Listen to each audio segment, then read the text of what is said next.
Good morning, friends. Lesson focus is on step up lesson 7, 947, 948. It's taking a look at place value to help you break subtraction addition. I think just all subtraction for this one into more manageable steps, doing a little mental math, a little partial sums involved.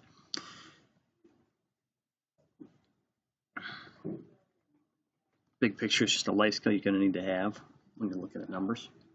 It says, why do you need to record the numbers you subtract at each step?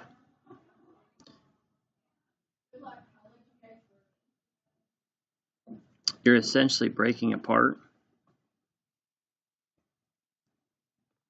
larger subtraction into simple steps.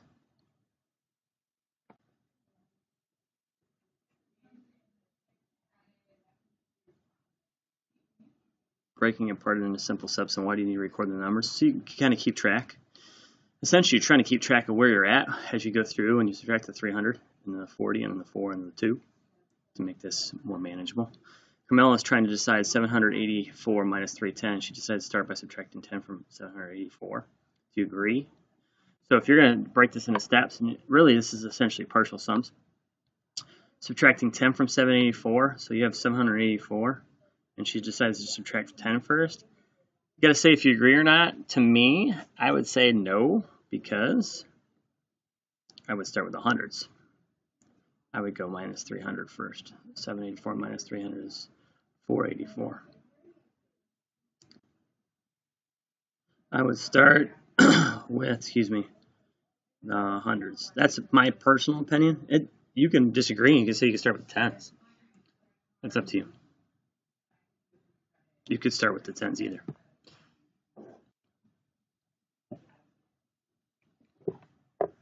In 3 and 4, use place value to help break apart problem into smaller problems. 564 minus 300 is 264. 264 minus 40 is 224. 224 minus 4 is 220. 220 minus 2 is 218. 769 minus 300 is 469. 469 minus 60 is 409. 409 minus 10 is 399. 399 minus 5 is 394. So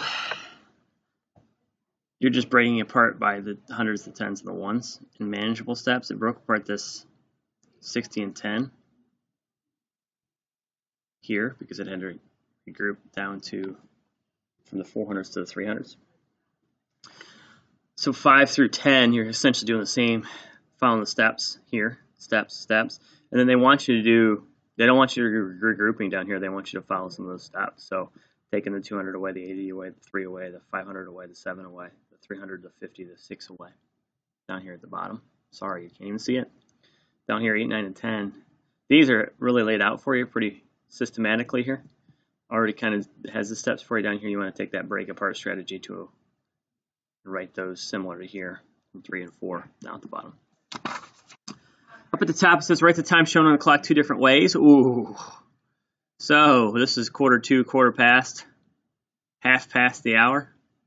So take a trip down memory lane of how many minutes to the next hour, or 1/4 past the hour, or half past the hour, of what that might look like.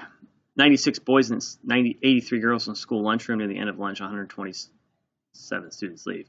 This is one of those add them together. This is how many in the lunchroom, subtract 127, and then break it apart. So add 96, 83 minus 127.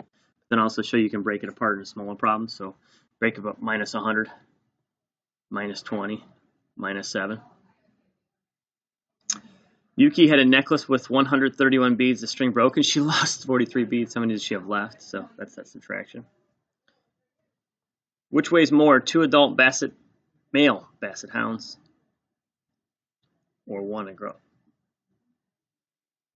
adult male Great Dane? So which one? 2 of these or 1 of these? That means you're going to have to add 66, or 66 times 2, or 66 plus 66. Oh, draw bar diagrams to represent how you help solve Whew, a little tricky there. And then down at the bottom, it says Carl's book has 416 pages. He reads 50 last week. He read another 31 this week. How many more pages does he have left? So 50 plus 31 is 81. 416 minus 81. I don't have to break it apart, just have to solve it. Which one is the difference? Questions, come see me. We'll break apart strategy here as we near the end of step-up lessons.